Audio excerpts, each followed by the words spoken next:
मैं आज आपको कहानी सुनाऊं उससे पहले एक कहानी थोड़ी सी दिल को कचोट देने वाली भी, और ऐसी कहानी जो एक सच भी है। और सच ये है कि ये हमारे आसपास अक्सर होता है, हम लोगों ने भी देखा है। हम में से कुछ लोग आवाज़ उठाते हैं, कुछ लोग खामोश रहते हैं, ये सोच कर कि हमारा क्या मतलब है, उनका घर वो जाने, उनके रिश्तेदार, उनके बच्चे, उनके माँ बाप। एक कहानी आई अभी पाकिस्तान के पेशावर हाई कोर्ट से। पाकिस्तान के पेशावर हाई कोर्ट में एक अजीब मुकदमा आया। मुकदमा ये था कि एक बुज़ुर्ग माँ बाप जिनका नाम निसार बीबी और गौहर अली,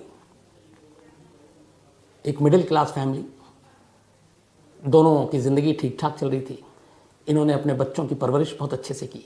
6 बेटे इनके, निसार बी और गौहर अली के। इन्होंने अपने बच्चों को बेहतर तालीम दी, पढ़ाया लिखाया, अच्छे स्कूलों में भेजा, बड़े हुए बच्चे। इन 6 में से 5 बेटे ठीक ठाक थे, एक थोड़ी सी उसकी दिमागी हालत कमज़ोर थी। तो जब बड़े हुए तो सब अलग अलग अपनी अपनी ज़िंदगी में, अपनी अपनी गृहस्थी में रच बस गए। फिर एक वक्त ऐसा आया जब 6 में से 5 बेटे की शादी हुई। शादी के बाद सब अपनी दुनिया में मगन, खुश, अपनी अपनी बीवियों के साथ खुश, और धीरे धीरे माँ बाप को भूलते गए। उन माँ बाप को जिसने अपनी पूरी ज़िंदगी, अपनी पूरी कमाई उन बच्चों की पढ़ाई लिखाई, परवरिश, शादी में लगा दी। एक वक्त ऐसा आया कि माँ बाप अपना घर तक उन्होंने बेच दिया बच्चों की खातिर। किराए के घर में रहने लगे, 4000 रुपये किराया। इधर बच्चे सब अच्छे खासे, अच्छी अच्छी नौकरी लग गई। एक बेटा तो विदेश चला गया, वहाँ नौकरी करने लगा। लेकिन फिर बीवी और साथ में रहने के बाद माँ बाप को भूलते गए। धीरे धीरे माँ बाप के पास सिर्फ एक बेटा बचा, वो भी जो दिमागी रूप से कमज़ोर था, जिसकी जिम्मेदारी थी एक तरह से। वो एक तरह से समझिए तो बाकी 5 भाई के लिए बोझ था वो, और शायद माँ बाप भी बोझ थे।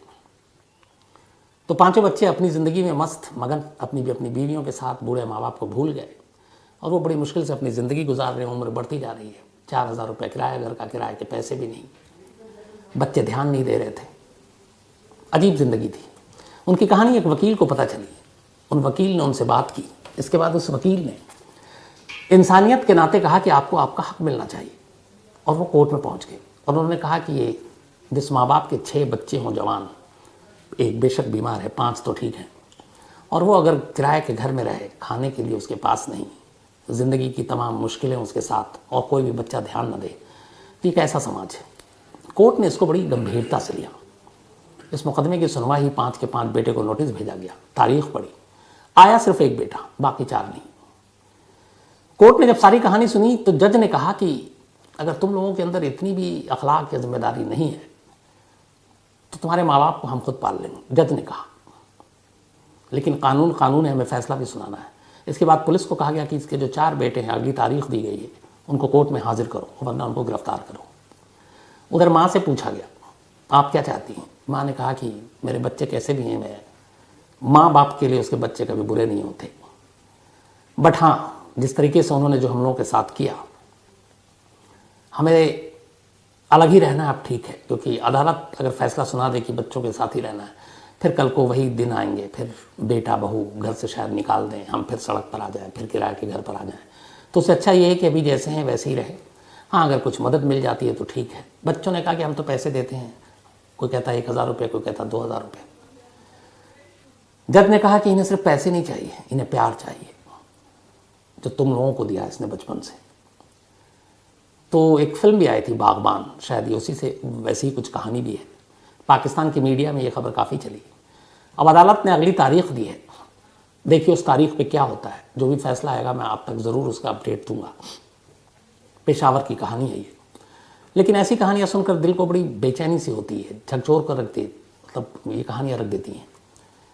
और शुरू जो मैंने कहा था, बेशक ये कहानी पेशावर की है, लेकिन अपने आसपास भी ऐसे बहुत सारे लोग हैं, ऐसी औलादे हैं जो जब वक्त निकल जाता है तो अपने बूढ़े माँ बाप तक को छोड़ देते हैं। बहुत सारे ऐसे वृद्धाश्रम हैं जिनके बच्चे अमीर हैं, बट उनकी माँ वहाँ रह रही हैं क्योंकि बच्चों को उनकी ज़रूरत नहीं है, उनके बेटे की बहुओं को उनकी ज़रूरत नहीं है। पर ये लोग भूल जाते हैं कि उम्र वो चीज़ है जिससे कोई बच नहीं पाता है। आज माँ बाप बूढ़े हुए तो आपने छोड़ दिया, कल आप भी बूढ़े होंगे, और अगर आपके बच्चों ने भी यही किया तो फिर क्या होगा। तो अगर ये चीज़ें हम सोच लें तो शायद ऐसी गलती ना करें। लेकिन इंसानी सोच पे बड़ा अफसोस होता है कि माँ बाप के लिए कहते हैं औलाद से बड़ी कोई चीज़ नहीं, और उसी तरह से औलाद के लिए भी माँ बाप से बड़ी कोई चीज़ नहीं होनी चाहिए, क्योंकि जिस तरीके से उसने आपकी परवरिश की, पाला पोसा, खुद भूखे रहकर आपको निवाला दिया, और ऐसे माँ बाप को जब उनकी ज़रूरत होती है कि आप उनकी मदद करें, आप उनसे मुंह मोड़ लेते हैं, ये बेहद अफसोसनाक है। और मुझे लगता है कि इसमें अदालत और बाकी चीज़ें छोड़िए, मेरी अपनी तो राय ये है कि किसी हीनियस क्राइम की जो सज़ा होती है, मुझे लगता है उससे ज़्यादा इसमें सज़ा होनी चाहिए, क्योंकि ये आपके पूरे भरोसे का, आपके प्यार का एक तरह से खून है जो खुद औलाद करती है। तो ये कहानी मुझे लगा शुरू में आपसे शेयर करूं, इसलिए मैंने ये शेयर की। अब आते हैं आज की कहानी के ऊपर। एक बम है जो पिछले 64 साल से, 64 ईयर से गुम है, और ये बम इतना खतरनाक है कि कहते हैं कि अगर ये फट गया तो करीब 20 किलोमीटर के दायरे में जो भी चीज़ें होंगी वो ख़त्म हो जाएंगी। सिर्फ 2 किलोमीटर के रेंज में तो आग की लपटें उठेंगी। अब 2 किलोमीटर का दायरा कितना बड़ा होता है आप सोच सकते हैं, और 20 किलोमीटर के दायरे में जो भी सांसें लेती हैं, चाहे वो इंसान हो या फिर पेड़ पौधे हों, परिंदे हों, वो सब मारे जाएंगे। अब इतना खतरनाक बम लास्ट 64 ईयर से गुम है। क्यों गुम है, कहाँ है, कौन ले गया, क्या ये फट सकता है, क्या इससे तबाही मच सकती है, ये पूरी कहानी आज इसी के ऊपर है। बम जो है वो हाइड्रोजन बम है। अब हाइड्रोजन बम क्या होता है पहले ये समझ लेते हैं। जो परमाणु बम होते हैं, न्यूक्लियर बम, उसके अलग अलग किस्म हैं, उनमें से एक है हाइड्रोजन बम, जो अब तक दुनिया में एक ही बार नागासाकी और हिरोशिमा पर अमेरिका ने जो 2 एटम बम गिराए थे, उस एटम बम से करीब 1000 गुना ज़्यादा, 1000 गुना ज़्यादा पावरफुल होता है हाइड्रोजन बम। तो नागासाकी और हिरोशिमा पे जो गिरा उसकी तबाही आपको पता है। अब सोचिए अगर वहाँ पे हाइड्रोजन बम गिरा होता तो 1000 गुना ज़्यादा तबाही होती। इतना खतरनाक होता है, और पूरी दुनिया जानती है कि ये कितना खतरनाक होता है। दुनिया के गिने चुने देश के पास ये हाइड्रोजन बम है। उनमें से एक अमेरिका है, ब्रिटेन है, चीन है, फ्रांस है, रूस है, भारत है, पाकिस्तान है, इजराइल है। जब से सबसे पहले कहते हैं अमेरिका ने हाइड्रोजन बम का टेस्ट किया था, और ये जो टेस्ट किया था ये एक आइसलैंड है, आइलैंड जो अमेरिका के ही आसपास था, सुनसान मतलब दूर था आबादी से। उस आइलैंड के ऊपर जब ये टेस्ट किया हाइड्रोजन बम, तो वहाँ पे जितनी भी जिंदगियां थी वो सब खत्म हो गई। इस बम की ताकत इतनी ज़्यादा थी। इस बम का इस्तेमाल आज तक किसी भी देश ने नहीं किया है, और जिन जिन देशों के पास ये बम है उन्हें मालूम है कितना खतरनाक है, इसकी तबाही क्या होगी। शायद यही वजह है कि इस बम का इस्तेमाल, हाइड्रोजन बम का इस्तेमाल किसी ने नहीं किया। बस ये समझ लीजिए कि तबाही का दूसरा नाम ही हाइड्रोजन बम है, और यही हाइड्रोजन बम अमेरिका के पास था। बात 5 फरवरी 1958 की है, 5 फरवरी 1958 की। दोपहर का वक्त था। इसी हाइड्रोजन बम को लेकर अमेरिका का एक कैरियर विमान, वायुसेना का, अमेरिकी एयरफोर्स का B-47 स्ट्रेटोजेट, ये इस हाइड्रोजन बम को लेकर एक रूटीन ट्रायल उड़ान पर थी, और बम को लेकर जा रहा था एयरफोर्स के विमान में। करीब 40,000 की हाइट थी प्लेन की, और इस प्लेन को जो उड़ा रहे थे उसके थे पायलट जो है मेजर हॉवर्ड रिचर्डसन, एक सीनियर पायलट थे, और इस बम को लेकर जा रहे थे एक ट्रेनिंग मिशन के पास प्लेन, और उस प्लेन के अंदर ये बम रखा हुआ था, और इन्हें वापस पहुंचना था फ्लोरिडा में US के एयरबेस पर। इस प्लेन को लैंड करना था। सब कुछ ठीक ठाक चल रहा था। दोपहर के बाद शाम हो चुकी थी, 5 फरवरी 1958 की तारीख थी। लेकिन इसी दौरान उसी रूट पर अचानक एक अमेरिका का ही B-47 फाइटर जेट गुजर रहा था। अब B-47 फाइटर जेट को, ये जो प्लेन था जिसमें हाइड्रोजन बम रखा हुआ था, B-47 एस्ट्रोजेट, ये उसके राडार पे दिखाई नहीं दिया। जब दिखाई नहीं दिया तो वो अपना उड़ता रहा, और रडार पे न दिखने की वजह से दोनों प्लेन करीब आ गए, फाइटर जेट भी और जिसमें हाइड्रोजन बम रखा हुआ था।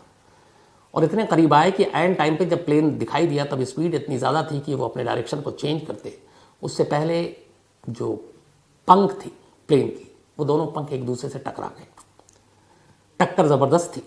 शुक्र ये है कि आमने सामने प्लेन की टक्कर नहीं हुई, लेकिन पंख जो है उसका टकरा गया था।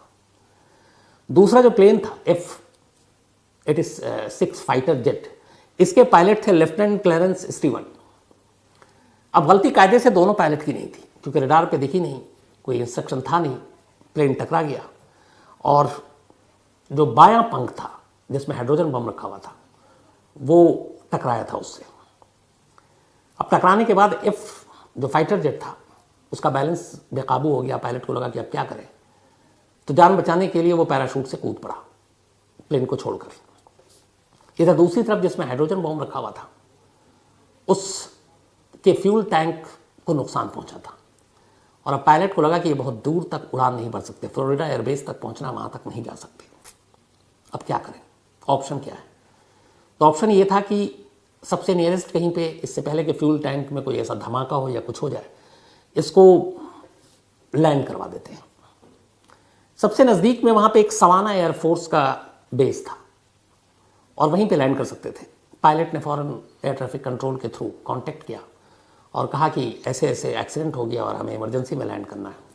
अब दिक्कत ये थी कि सवाना एयरफोर्स बेस पर एक ही रनवे था और उस रनवे पे भी मरम्मत का काम चल रहा था, क्योंकि उस दिन उनका कोई रूटीन वो था नहीं कि कोई प्लेन का उतरना या उड़ना। तब वो क्या करें? अब सवाल है कि रनवे एक और उस पर मरम्मत का काम, और इस हाइड्रोजन बम उस प्लेन में उसको लेकर रनवे चूँकि उबड़ खाबड़ मरम्मत चल रही, तो अगर उसमें झटका लगा और वो बॉम्ब बाहर निकला तो तबाही मचा देगा। आसपास के 20 किलोमीटर के रेंज में कोई बचेगा नहीं। अब पायलट को लगा कि ये बड़ा रिस्की है, फिर क्या करें? और कोई ऑप्शन नहीं था। दूसरा एयरबेस बहुत दूर था, वहां तक फ्यूल टैंक प्लेन को उड़ा कर ले जाने की इजाज़त नहीं दे रही थी। अब पायलट को लगा कि उसके पास कोई ऑप्शन नहीं है, एक ही रास्ता बचा है। जिस जगह से वो उड़ रहा था वो बॉम्ब को सबसे पहले समंदर में गिरा दे। समंदर में गिराएंगे तो आबादी भी बचेगी, तबाही भी बचेगी और बाद में जो होगा देखा जाएगा। हालांकि खुद पायलट और को पायलट को भी रिस्की था मामला, क्योंकि फ्यूल टैंक डैमेज हो चुका था, उनकी भी जान जा सकती थी। लेकिन उन्हें पता था कि जो स्पेशल पार्सल उनके प्लेन में है वो कितना ख़तरनाक है, उसको कैसे छोड़े।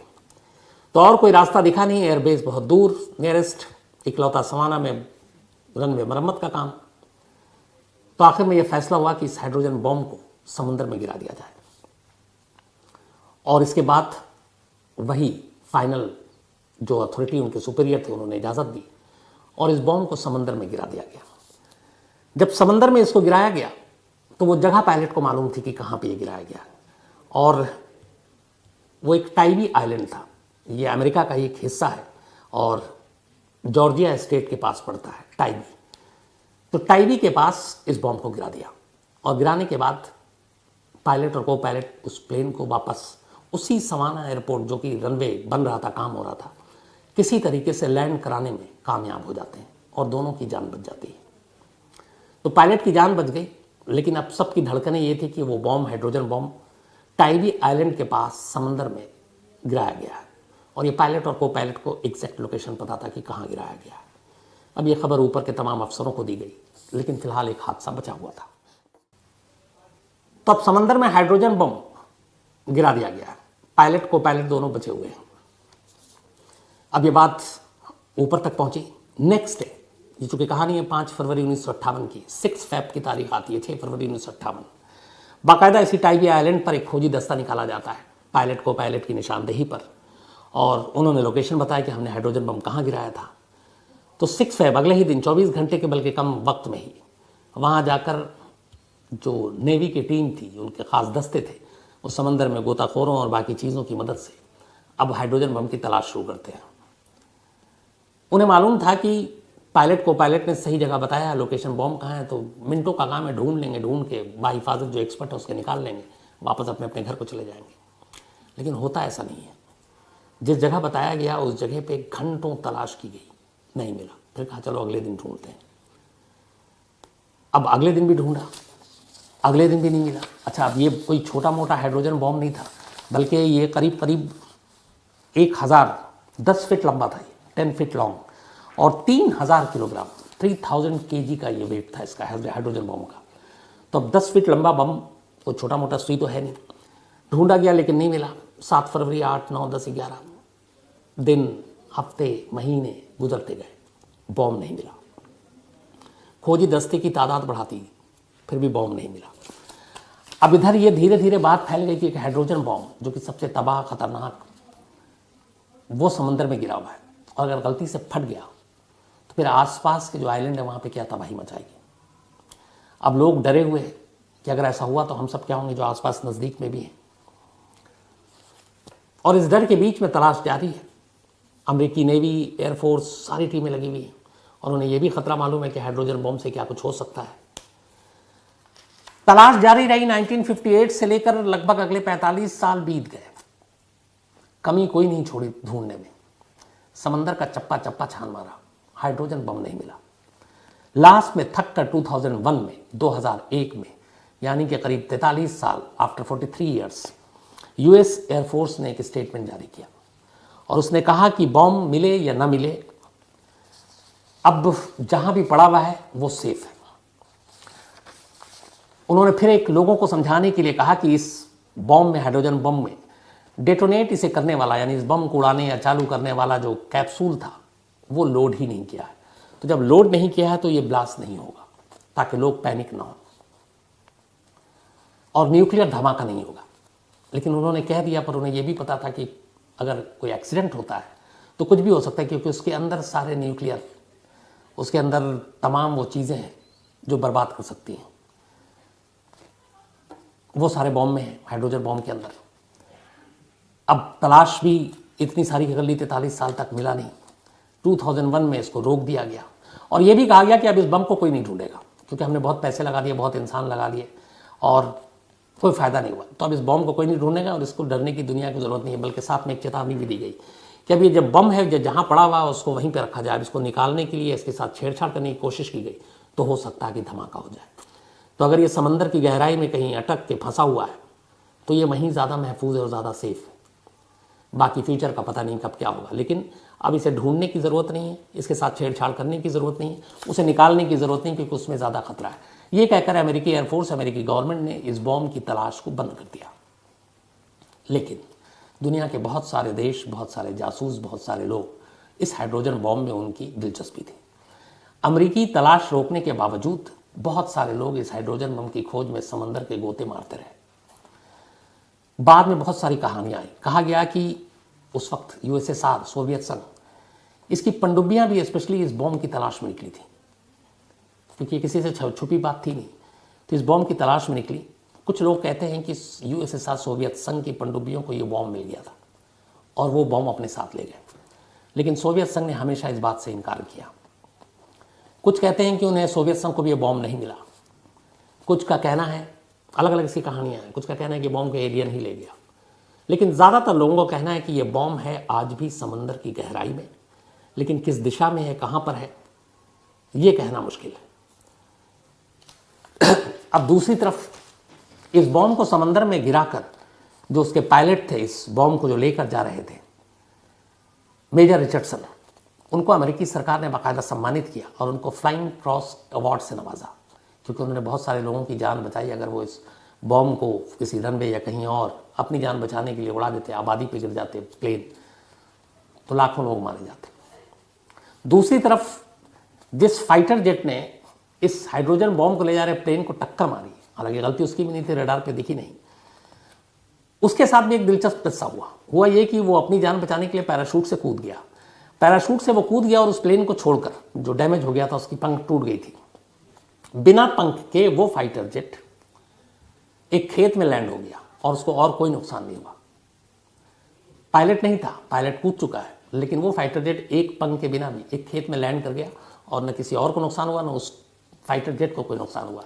बाद में इस पायलट को वियतनाम वॉर में भेजा गया। वियतनाम वॉर में उसने अच्छी लड़ाई लड़ी और फिर उसको इसके लिए वहाँ की एयरफोर्स ने सिल्वर स्टार अवार्ड से नवाजा। तो दोनों एक्सीडेंट में दोनों गलतियाँ किसी की नहीं, पायलट की, लेकिन दोनों को अवार्ड भी दिया गया।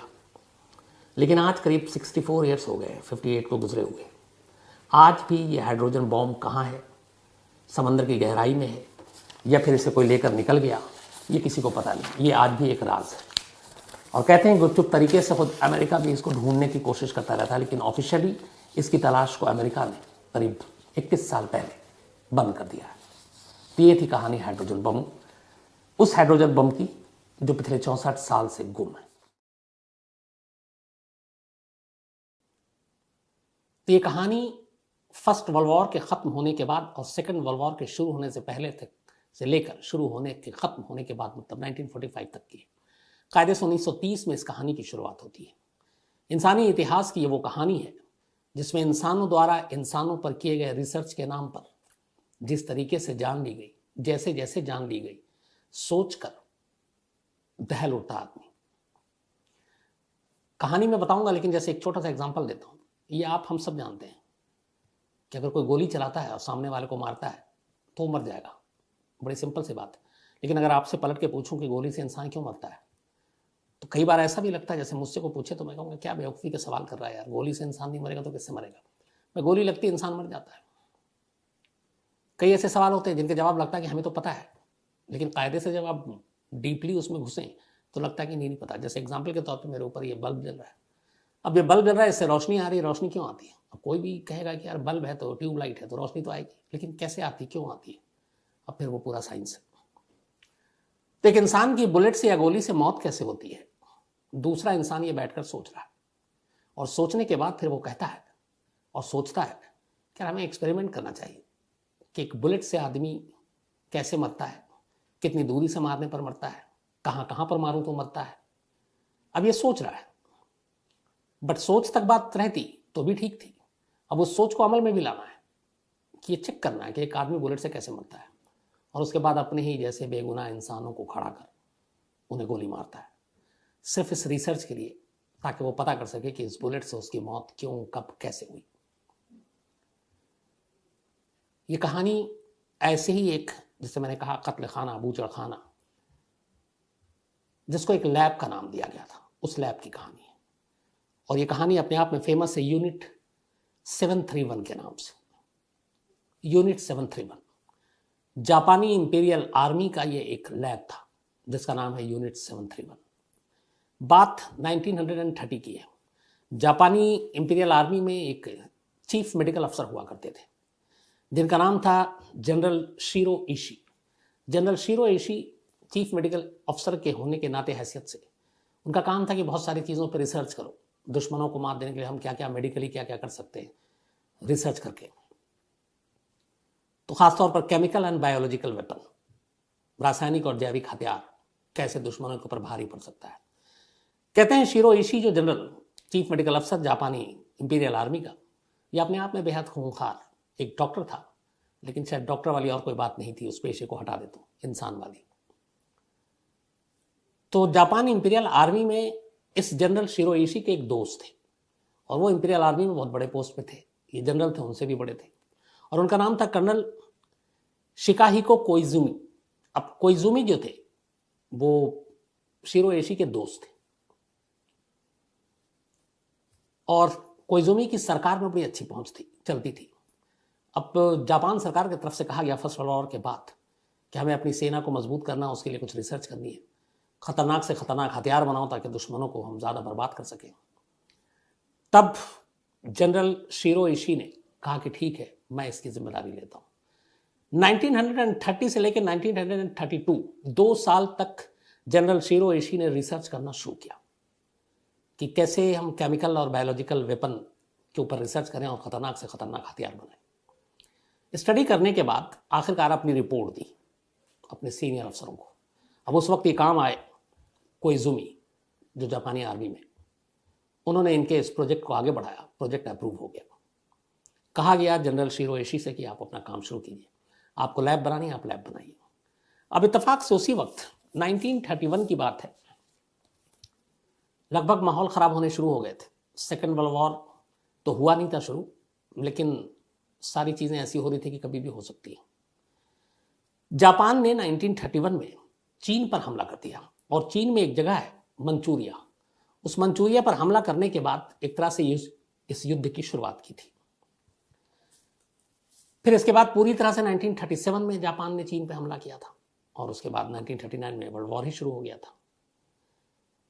जापान की जो इंपीरियल आर्मी थी ये चीन में दाखिल हुई, मंचूरिया पे कब्जा कर लिया, और जापान के इस कब्जा करने के बाद चीनी आर्मी पीछे हटना शुरू हो गई। मंचूरिया पे कुछ दिनों के बाद जापान का पूरी तरह कब्जा था।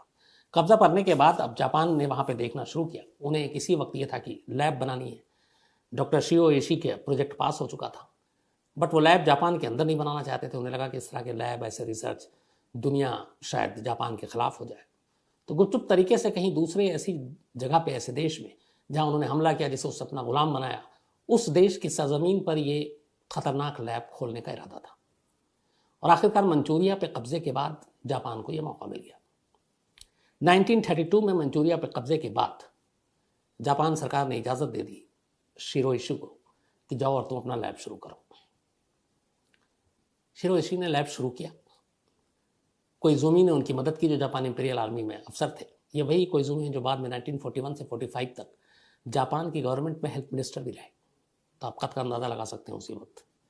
तो खैर इन्होंने अब वहाँ पर रिसर्च करना शुरू किया। अब रिसर्च करने के लिए इन्हें जानवरों की ज़रूरत नहीं थी। आमतौर पे कोई भी जब रिसर्च होता है मेडिकली तो इंसान चूहों पे, बंदरों पे, बाकी जानवरों पे रिसर्च करता है, जैसे इवन कोरोना के बारे में भी आपने सुना होगा। लेकिन शिरोइशी इंसान के नाम पर एक तरह से जल्लाद था।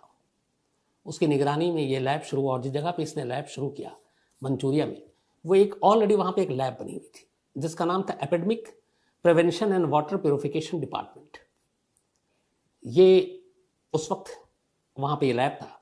इसी लैब को 1932 में शिरोइशी ने टेक ओवर किया और इसका नाम रख दिया यूनिट 731, यूनिट 731। अब यहाँ पर रिसर्च शुरू हुआ, केमिकल और बायोलॉजिकल रिसर्च।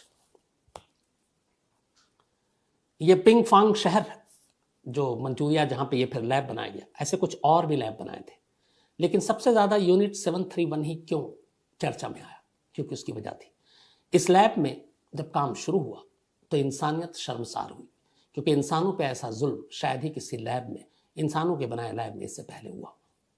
इस लैब में अलग अलग तरह की टेस्टिंग होती थी इंसानों पर। कहते हैं कि इस लैब में जब 1932 से शुरू हुआ, ये 45 तक चला, करीब 13 साल तक। इन 13 सालों में जो चीन की आर्मी के सिपाही थे जिनको सबसे पहले पकड़ा, कुछ दूसरे देशों के जो बंधक थे उन्हें पकड़ा, फिर लोग कम पड़ने लगे तो चीन के ही लोगों को सजा के तौर पर इस यूनिट 731 में लाया जाने लगा और इनके ऊपर रिसर्च करना शुरू किया गया। तो इन 13 सालों में यूनिट 731 में और इससे जुड़े जो बाकी लैब थे, और भी जगहों पे लैब थे, इस रिसर्च के नाम पर जापान इंपीरियल आर्मी और ये शिरोइशी जो इसके सीएमओ, चीफ मेडिकल अफसर, इनकी इस गैर इंसानी हरकत की वजह से करीब 5 लाख लोगों की जान गई। 500,000, 5 लाख एक बड़ी तादाद होती है। अब यहाँ पे किस किस तरह के रिसर्च होते थे, खाली आप उसकी कुछ झलकियाँ आप देखें तो आप अंदाज़ा लगाएंगे कि क्या होता था। शुरुआत में चीन के ही फौजी और चीन के सिपाहियों जिनके ऊपर इन्होंने जीत हासिल की उनको पकड़ कर लाया जाता था, पर बाद में आम लोगों के ऊपर भी रिसर्च करना शुरू कर दिया गया था। ये अलग अलग मरीजों के चीर फाड़ करते और जो अलग अलग वायरस होते हैं, जैसे एक एग्जाम्पल के तौर पे कोरोना, प्लेग, ये उनके अंदर इंसर्ट करते और फिर देखते कि इसका रिएक्शन क्या होता है। फिर उन्हें दूसरे के संपर्क में लाते, फिर देखते उसका रिएक्शन क्या है। एक अच्छे खासे इंसान को एक इनका था रिसर्च जिसको नाम दिया गया था frostbite testing. Frostbite testing, इस रिसर्च के दौरान ये जितने भी इस तरह के कैदी होते, इंसान होते, उनके हाथ को बर्फ से भरे हुए ठंडे पानी में डाल देते और ये हाथ तब तक पानी में रहता और उस बर्फ के साथ जब तक कि हाथ जम ना जाए बर्फ के साथ। जब ये जम जाता तब फिर उसे बाहर निकालते और फिर पानी डालकर उस बर्फ को साफ करते और कभी कभी बर्फ को हटाने के लिए और जमे हुए हाथ को दोबारा नॉर्मल करने के लिए उसके ऊपर खौलता हुआ पानी डालते हैं। ये देखने के लिए ये इनके रिसर्च का तरीका था कि एक तो बिल्कुल ठंडा जहाँ पे आप फ्रोजन हो जाए और फिर बिल्कुल खौलता हुआ पानी जहाँ पे बिल्कुल आप गर्म हो जाए, तो उसमें इंसानी शरीर पे क्या असर होता है, तापमान का क्या असर होता है। तो इस तापमान के असर को जांचने के लिए इंसानों के हाथ, इंसानों के पैरों का इस्तेमाल किया और इसमें कई इस रिसर्च के दौरान ऐसे हुए जिसमें इनको हाथ और पैर लास्ट में काटने पड़े और उन्होंने काटे, तकलीफ इंसानों की देखने के लिए रिसर्च के जरिए और तापमान देखने के लिए। एक उसी वक्त इजिप्ट में एक महामारी फैली थी जिसका नाम था सिफिलिस। उस सिफिलिस की वजह से बहुत सारे लोगों की मौत हुई थी, उससे पहले प्लेग भी फैल चुका था। तो जब इस यूनिट में पता चला तो उन्होंने कहा कि इस सिफिलिस का भी रिसर्च यहाँ करते हैं। उसके बाद उस इजिप्ट में जो लोग इससे संक्रमित थे उनमें से कुछ लोगों को लेकर आए और फिर यहाँ पर लाने के बाद जापानी इंपीरियल आर्मी के लोगों ने इसके जो कीटाणु थे, इसके जो वायरस थे, वो उन कैदियों के अंदर डालना शुरू किया और उस कैदियों को डालने के बाद देखते थे कि ये बीमारी कैसे फैलता है, कितना फैलता है।